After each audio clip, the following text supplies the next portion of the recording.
fourth contestant, will you come forward, please? Kevin Spalding. Why serve? Kevin Spalding.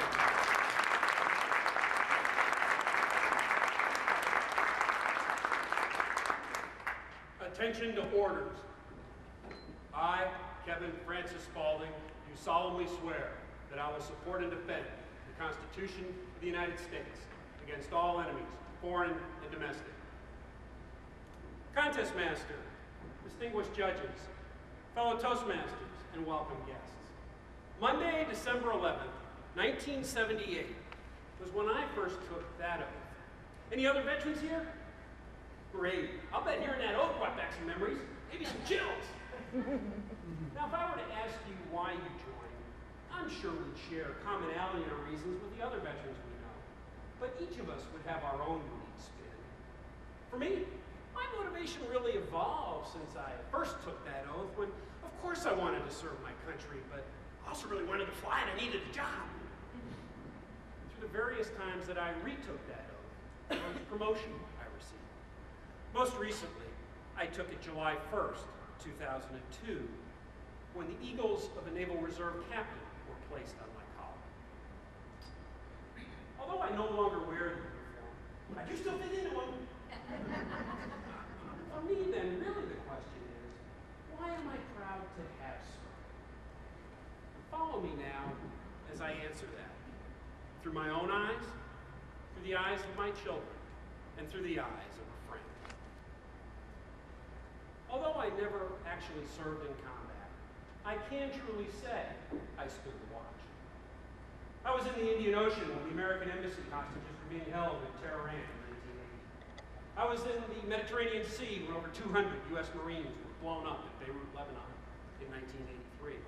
And I was just passing the Yellow Sea and stopped in place when Chinese tanks rolled across Tiananmen Square, Beijing, in 1989. And I've been involved in a few other operations on which I won't elaborate.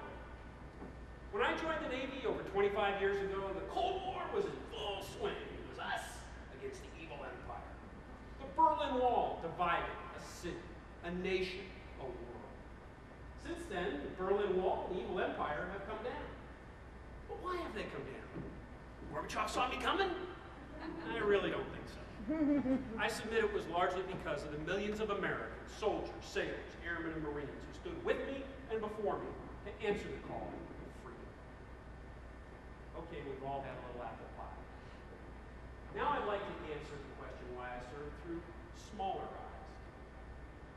My two youngest children are both adopted from the former Soviet Union. Martin, now 9, is from Tbilisi, Georgia. Julia, 6, Ekaterinburg, Russia. Both these children joined our family as infants. How are these two bundles of joy able to come to our home? I submit again, largely because of the millions of American men and women who stood with me and before me in this noble effort.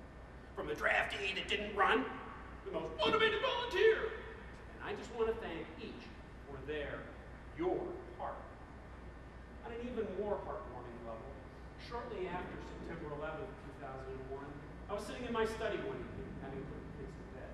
Martin was turning 6 at the time, when all of a sudden, in that innocent boy soprano voice, he broke into a spontaneous chorus of God Bless America, and singing it daily in schools since 9/11. As I considered their pedigrees and the confluence of events that brought them to be sleeping in their bedrooms, I could only think of the gratitude I felt for a loving God, a wonderful nation, and the millions of American men and women who stood with me and before me to help make their membership in our family a reality.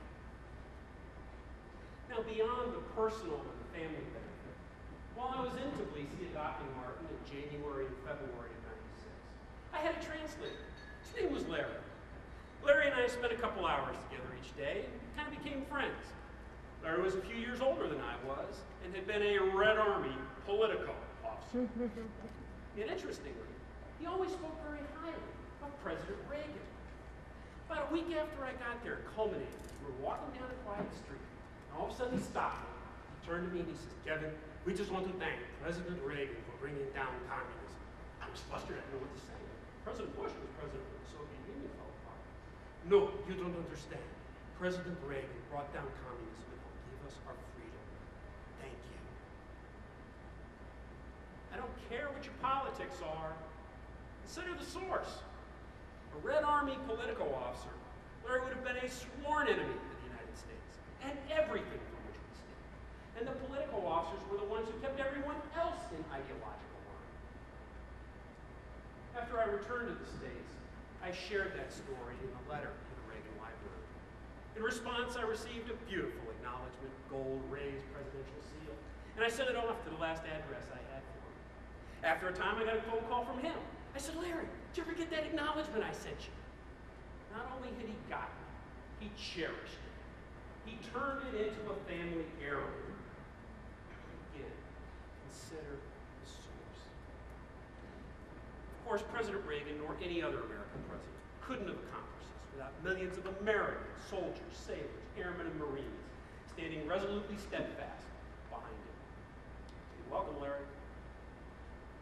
I know our world is still a very unsettled place, and our nation is far from perfect. But I am utterly convinced, beyond any shadow of a doubt, that this is the finest nation yet conceived on the face of the earth. So today, ladies and gentlemen, I am proudest to have served, to have been a small part of helping the millions of Larrys around the world to now taste freedom, and many more who are so much closer to it. Closer to it because millions of Americans, soldiers, sailors, airmen, and Marines, like me, for whatever their motivation, were and are willing to stand and promise. I do hereby solemnly swear that I will support and defend the Constitution of the United States against all enemies, foreign and domestic. That I take this obligation freely, without any mental reservation or purpose of evasion, and that I will faithfully discharge the duties of the office into which I am about to enter. So help me God.